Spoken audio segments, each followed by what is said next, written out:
So please give a very warm hand to Brian Vlootman.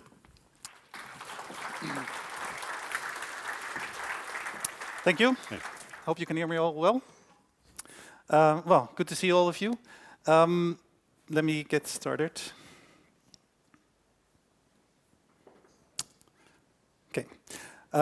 Before we dig in, I would like to ask you two questions that get the sentiment in the audience. The first is on EDR, endpoint detection and response. Basically, a thing formerly called antivirus. Just a show of hands, please. How many of you have EDR installed on your work laptop? Well, it's not 100%, but I would say it's the majority. Then the second question, it's about ADR with an A, application detection and response. This is basically a solution that you deploy next to your applications in production that monitors what is going on and can intercept when there is a client-supplied input going into a sensitive function, such as SQL injection. How many of you deploy ADR on your production workloads? Oh, so if I'm generous, I would say that's 1%. So this is interesting. And if you know why this is interesting, then you're in the right place. Let me introduce myself. Brian Vlootman. I've spent all my career in technology and security, always from a very hands-on perspective, until I became a CISO, of course. And the thing I like about security is that there are so many domains. So you always continuously learn. I could have added AI security, as that is has been my thing for the past 2 years. But I realized even after doing it for 2 years, I'm trying to figure out how it works. So I would say anyone who says they are an AI expert probably should be a bit skeptical. I work for Backbase, so we are a fintech. We make a banking platform that sits on top kind of core banking systems. They're typically old, and kind of the languages that they use, there's hardly any developers for, so they cannot innovate, they cannot build on top of that. So we have a solution, we have a banking platform built using modern technology, which sits on top of it. And I think there's 3 main objectives we want to have with this platform. That's one, it should be one platform, no matter where you're retail banking, business banking, wealth, lending, anything. One platform, not a collection of different tools that you integrate. So even when we're not going to mandate, you need to have one language as in your technology stack. Our architecture principles apply across everything. So the same rules apply for everything. And the second thing is, it's kind of also unique for this platform. Our customers are banks. You have small banks, typically the credit unions in the US, who take our platform and tweak it a little bit to make it their own, but they cannot really invest a lot of development effort. But we also have tier 1 banks, the real big ones. And they also use our platform, but then for acceleration, because there's no point in building the plumbing if you really want to do things quickly.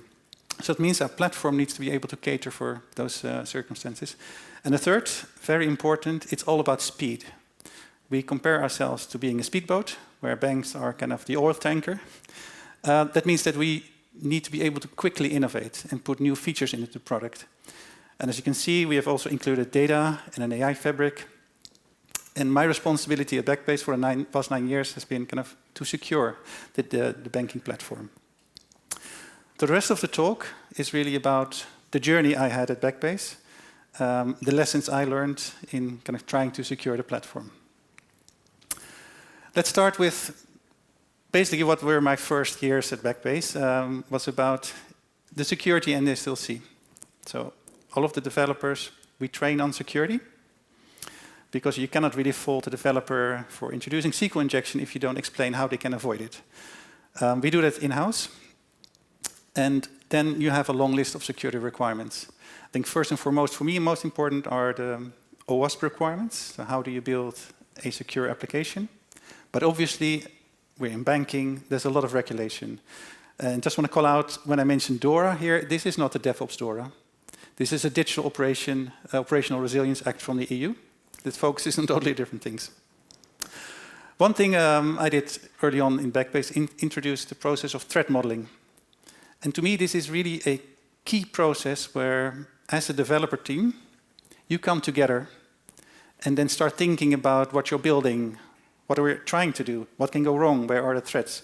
So this is really a really good exercise to make sure that the team understands what they need to do for security. And obviously, the list of threats that you generate, you mitigate, or even it becomes kind of feedback for the processes later on in the cycle, like pen testing. Then we have the list of tools. You're probably all familiar with those. So we have tools that statically look at the code we write ourselves, the SaaS, or tools that look at kind of the open source libraries that we use. Then we build the software, we stand up an environment, and then we run different tools. I must say, I really do not like the idea of shift left. Security shifting left, to me, is the wrong terminology, because it is not the intention to move everything as early as possible. You need to do the right security at the right time. And some things you can only do at the end of your SDLC. For example, like IAST and DAST. You shouldn't try to replicate the same things before. So before we release, we have an internal, external pen test. This has kind of been our SDLC. And if this is in place, what do you do next? And it's not kind of a tick box exercise. If you have these tools, it's fine. It is really understanding, are you using them effectively? So for the next 3 years, it was really understanding what tools do we have? Are developers happy with them? And then when we started, we had a SaaS tool which produced so many findings, developers could never burn down the technical debt. So that's not ideal. Then people feel they're not contributing, not getting any value for what they're doing for security. So we picked another tool that is not as noisy and is doing it on a pull request. So we continuously try to improve the tools, understanding what is the value we get out of it. What is the cost? And the cost is also what developers need to invest themselves. And you're never done. This is kind of a continuous process. But at some point, I kind of have these moments you take a step back and you reflect, what are we doing? And then there's kind of an uncomfortable truth here that also vendors don't really tell you about. And that is the fact that everything that we're doing so far is focusing on prevention only, chasing vulnerabilities. So we're trying to identify and mitigate any vulnerabilities before we ship code to production. And I'm not saying this is a bad thing, this is good. But if you think about it, this is not everything that you need to do. And even worse, even if you do everything right, there will be vulnerabilities that you miss, vulnerabilities that will end up from production. These could be the things that your SaaS tool doesn't see, you miss in threat modeling, or I would say even bigger category is the open source components. Your software that you release today could be totally fine. And then tomorrow there's a newly identified CV that makes your production environment vulnerable. So the whole point is, you need to think about that. And it also kind of coincided with the journey that our company was going through. So we were moving from just a software vendor to becoming a SaaS vendor. And then as a CISO, you take responsibility not just for your software, but how securely do you guard your customers' data? So this is kind of some of the moments where, as a CISO, you probably need something strong to drink, and then figure out what are we going to do next. And how are you going to mitigate that risk? Because what we've spoken about so far will not really deal with all these vulnerabilities that you will still get on production. So you need to think about, how can I detect vulnerabilities that I've missed, or even stop them? The answer for us was something that I call a defensible security architecture. And this is actually a topic I'm very passionate about. I can spend the rest of the day talking about it, but I'll try to give you a brief overview of what I mean. It's basically a mindset change, where you start considering that you have a production environment that is under constant attack. And of course, depending on your risk profile and visibility, we want to attack a week, 3 times a day, 200 times a second. But you are under attack. And anytime there's a vulnerability that's compromised, now the attackers have a way in. But it is not all bad. And this is when I see some of the vendors trying to scare people. Well, the time window between vulnerability being known and exploitation is shrinking because of AI. Now you need to panic. Well, if you look back, this time window, the trend is already shortening. Of course, AI will accelerate it a bit, but that is the reality, that you have less time to fix vulnerabilities. However, if you understand how an attacker works, the moment a vulnerability gets exploited, it doesn't mean it is game over. And this is kind of something that is mostly defined in what people call the kill chain, which describes the process an attacker follows.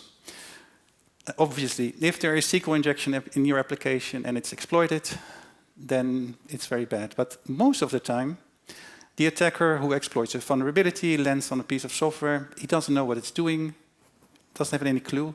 So then the next steps are to do reconnaissance as an attacker, trying to establish a foothold, trying to pivot around to find if there are things of more value. And that takes time. It could be hours, it could be days, it could be weeks, sometimes months. So that also means that as a defender, you have time to stop the attack. You have time to stop the attack before it really becomes game over. And this is the whole premise behind the defensible security architecture. It's about an active approach where you're thinking, what can I do to make it harder for an attacker to move around without being noticed, but also easier for a defender to notice that you've been compromised. And then maybe as an example of a defensible security architecture. So imagine you have a cloud-native deployment, you have 100 microservices, and there's one that acts as the entry point to your application. So what happens with the network connectivity between all those downstream services? Do you have any access control that would restrict service A from talking to service B? If you don't, then that's what we call a flat network, and that is what attackers like, because there's no restriction. They can do reconnaissance and try to connect to every service. So the obvious thing to do, and it's also very easy to do if you're in a cloud-native environment, is to define network policies following your business logic. So service A, as part of our business flow, should talk to service B and C. And in turn, 3 other services should connect to service A. So you put those in a network policy, you apply the YAML file, and then you're done. Now you've achieved 2 things. First, as an attacker, if I were to land on one of those backend services, now I can do much less. So the attack surface has greatly diminished. But I think even more importantly, now you have set yourself up for an ability to detect an attacker. Because if there is a violation of a network policy, well, as a CISO, you can call me up in the middle of the night, because this will never happen as part of regular activity. This means there is now someone on the system who's doing something else than the application. So it's a very high fidelity alert. And those you should always look for. Then following this process, because it's kind of a journey, then you can think of, well, if service A can talk to service B, and service B exposes 100 endpoints, but I only need to connect to 20, why would you allow it to connect to the other 80? So then you can define a scope. And again, when there's a violation, you get a good indication that something's wrong. So this is kind of the process behind the defensible security architecture. If you follow this, it will also greatly help you to move towards something that we call cyber resilience. And you may remember DORA from the previous slide. It's Operational Resilience Act. It is actually asking you to think, what can you do to make sure that when you are compromised, it is not game over, but the component that is compromised is maybe degraded, but the rest of the system can still operate as normally. That's kind of the whole idea, that you reduce the impact. One thing that we found works really well is if you go to your teams with the assume compromise mindset. So as a developer, you own 3 capabilities. Start thinking, if an attacker gets hold of your capability, what can he do? How can you detect that he's there? And the goal is obviously to reduce the blast radius. So the earlier you can detect something's wrong, and the better you can kind of reduce the impact, then the better chance of you of stopping the attack before it really becomes damaging. One thing to call out is what we call detection engineering. This is really the mindset of putting thought into what actually you're logging from an application perspective. And I know most developers, they use logging for, I don't know, troubleshooting development, but they typically log, this is happening, this is happening, this is happening. But these things are supposed to happen. For me, from security, I don't care what is supposed to happen, I care what is not supposed to happen. So it's trying to log the exceptions. When something should not happen, but it's there, then we need that exception so we can act on it. In Backbase, how we want to kind of make sure our developers understand what we're asking of them from this security architecture, we came down to boiling everything down into 5 security principles. And we started with 30. We arrived at these 5, and I'm not going to cover them in all detail, maybe just 2. You all know of kind of the least privilege, where you should not have permissions to do more than is really needed. But I don't think that's enough. And so the bounded security privileges go a step further. You should have least privilege. You should not use generic accounts. But I think also what you need to think is, how can you restrict? Who can use those permissions? And then you talk about something that we call sender-constrained tokens. So even if, for example, tokens leak, only the service that the tokens were issued to can use them. So then you make them useless for an attacker. Or another one that's purpose-driven, secure by design. And I know people always strive to be secure by design. The idea here is that you need to think of the full life cycle of your application. So we are deploying a banking platform. We have long-term support versions. Of course, we need to patch them, but the software we start today needs to be fit for purpose in 2 years' time. And the threat landscape is changing. A lot of things are changing. Of course, you don't have a crystal ball. But this is also about trying to think what you would need to support your application throughout its life cycle. So as an example, you may be aware we have something called quantum computers that are coming. And now there's a mandate to make sure that you need to deploy post-quantum safe cryptographic algorithms. So you can no longer use RSA, elliptic curve, beyond 2030, which is already around the corner, I would say. But you should not treat that as a one-off. We migrate from algorithm A to B. Rather, this is an opportunity to introduce crypto agility. Because those algorithms that you have to migrate to, well, if they develop an issue 1 year later, it would be nice if you have set up your system in such a way that you can easily switch out these cryptographic algorithms. So that's the whole idea behind purpose-driven, secure by design. So we continuously try to improve our SDLC. We continuously try to build a defensible security architecture. And again, then at some point you take a step back and reflect. And you ask yourself the question, is there anything else we can do? Now, if you were to have asked me this question 5 years ago, I would have said, no, I don't think so. But if you ask me the question today, I would say, yes, absolutely. So we have something today we did not have before, and that is called ADR, Application Detection and Response, which on a very high level works as follows. So you deploy an agent to sit next to your software that you have already running in production. Then that agent will instrument what is going on inside your application. And it can actually see how input to the application flows all the way to the application, maybe to the database or something else. And then it can monitor if there's anything malicious going on and block. So this is hugely powerful. Because now we're moving from focusing on vulnerabilities in the SDLC to trying to prepare ourselves for the time that we are compromised in production, to actually looking at real-world threats. Because what happens in production, that is where the attackers go. They do not attack your staging environment, even if it's a representative environment. They attack production. So this is where you want to get that insight from. And the ability to block exploitation of a vulnerability that you didn't know about or you didn't have time to patch, that is huge for security. And it works for both the code you write yourself as well as third-party libraries. And the other thing you get by having this agent in production is insight into your production application. And I'm not sure how it is with you, but at Backbase, we have developers who think they are deploying and exposing endpoints. And they're documenting what they're exposing. And then there's the data you get from production, what is actually been exposed. And sometimes there's a delta, and that is always of interest, of course. But now you don't have to rely on what the developers think or what is in documentation. You can actually see all the endpoints that you're exposing. And even more, you get also insight into open source components on production. And I'm not sure about you guys, but within Backbase, handling these open source vulnerabilities, these CVEs, it's a huge time sink. You have more than a handful of CVEs every week.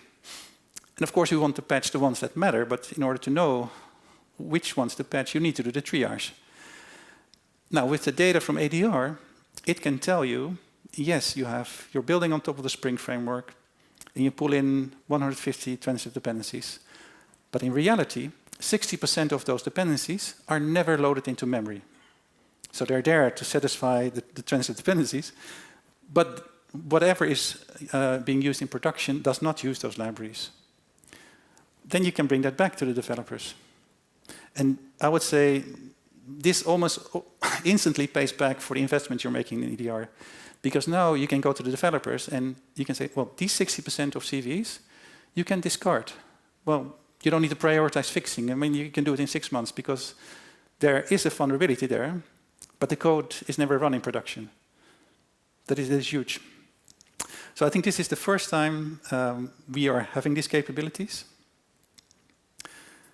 And I think this is also maybe why, coming back to the question about EDR versus ADR, I personally feel that if you do not use ADR to protect your production applications, it becomes kind of running your laptop without any EDR installed.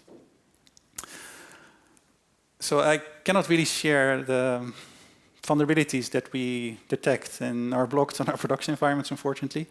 But I can give you a bit of insight into how we came to select an ADR application and the value we get out of it. So we started 4 years ago, so when I became aware of, well, there is something else, I started looking into the vendors, and then we did a shortlist, a POV. And I remember the first finding out of that POV was SQL injection, which kind of gave me a small heart attack, because SQL injection is one of those vulnerabilities that we drill into our developers, all the new joiners. Please make sure you don't introduce SQL injection. And all of the tools we've had in our SDLC, they fail to identify it. So you can say maybe you should have picked a different tool. But the issue had been so long in the product that during that time, I think we've already had 3 different SaaS vendors, all from the upper right Gartner quadrant, and they didn't see the issue. Now, the point for me was not that the tools we had didn't catch it. I think everyone should realize that no tool is perfect, and tools will miss things. But rather, the notion that, yes, we will have tools that do not see everything. But now we have a vulnerability in production, and we have something that we can deploy that will protect when it's being exploited. That gives me, as a CISO, huge relief, so I can sleep a little bit better, that we did not have before. So our SDLC actually looks a bit more like this. Yes, we have the traditional SDLC tools. We make sure we try to prepare our environment in the best way we can. And maybe then on the topic of the environment, there's a phrase in the military, like you need to use the terrain to your advantage. And it's all about helicopters staying close to the ground so they cannot be detected. For me personally, I am a big fan of kind of medieval Japan. So you have archers who are shooting each other, and then you have archers on top of the hill, archers standing down. Now, the archers standing down really would want you on top of the hill because they would never reach those guys. And it's the same with your infrastructure. Knowing that you will have to deal with attackers on your infrastructure, you need to use the terrain. But I think also an insight I only got recently was you should not just use the terrain, you are in charge of building the terrain. So you can put things in place that will make it harder for the attacker and easier for defenders. And that is kind of a mindset change that makes a huge difference.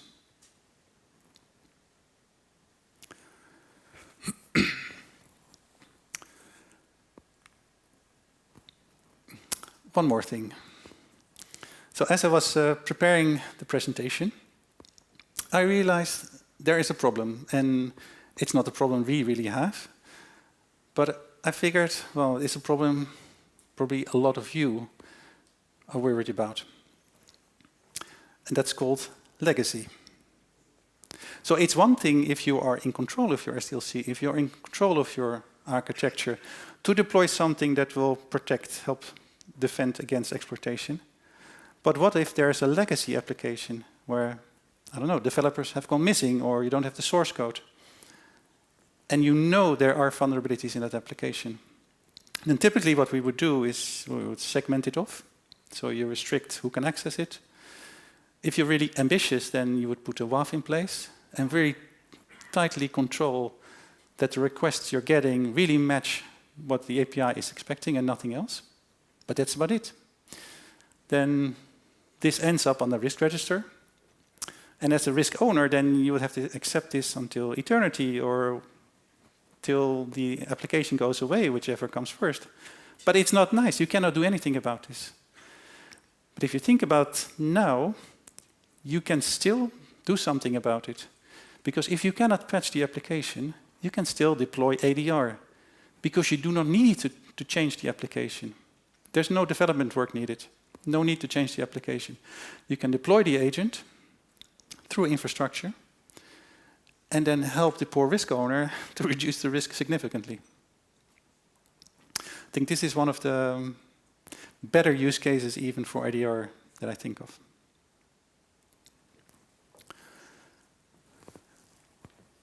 So what do you think? ADR is something to consider? Okay, I should put this slide there to ask you for your feedback. I hope I inspired a few of you to take a step back, reflect if ADR makes sense in your environment to help reduce the risk of legacy applications or even to complement what you are doing in the SDLC. I'm around today, so if you want to catch me, ask questions, feel free. You can scan the dodgy QR code or search me on LinkedIn, and I'm happy to connect. But then I would say thank you for your time.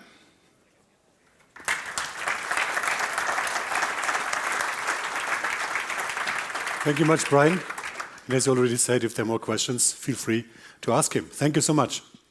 That's it for the keynote right now. Now we need to close the wall here again between the two parts of the hall. And please do not forget to rate all the sessions and keynotes you are seeing. As Chris said this morning, this is really valuable. And of course, we are going to forward all the feedback data also to our wonderful speakers. So please do not forget to give your feedbacks. Thank you so much and see you later. Bye-bye.